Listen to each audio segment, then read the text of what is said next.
मिरचीची भजी बनवण्यासाठी सगळ्यात आधी आपण मिरची चिरून घेऊया। त्याच्यामध्ये बिया ज्या आहेत त्या पूर्ण काढून ते आतून खाली करून टाकूया।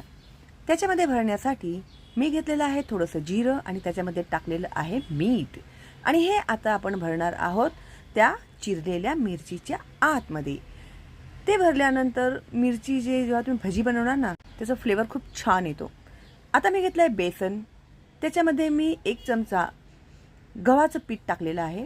मग त्याच्यामध्ये अजवान, त्याच्यामध्ये टाकणार आहे हिंग आणि हवेज, उरलेलं जिरं, मीठ हे आणि हळद।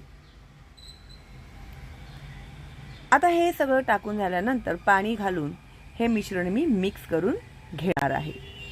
आता आपलं मिश्रण रेडी आहे, तेल तापून झालेलं आहे, मिरच्या रेडी आहेत, तर डिप करून आता आपण फटाफट मिरची भजी बनवायला सुरुवात करूया। तर हे बघा, अशा प्रकारे मिरच्या भरलेल्या असल्या ना की खूप छान आणि स्वादिष्ट होतात आणि त्याचा जो फ्लेवर आहे ना, मिरचीसह माणूस मिरचीची भजी खाऊन टाकतो, एवढा छान फ्लेवर असतो। आता ह्या आपल्या मिरच्या तळून रेडी होत आहेत।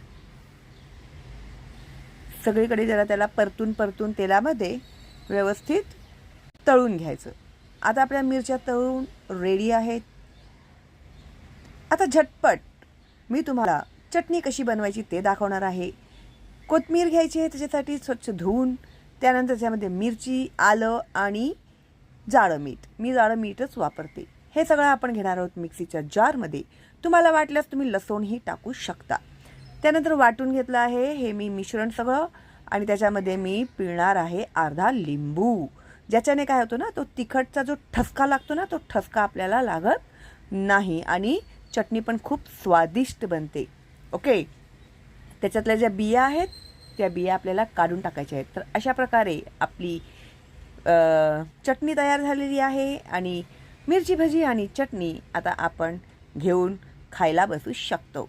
तर चला आपण आता लवकरच प्लेट रेडी करूया मिरची भजी आणि चटणी खाण्यासाठी। ओके, आहे ना हे खूप सोपं। चला मग सुरू करूया, या तुम्ही पण।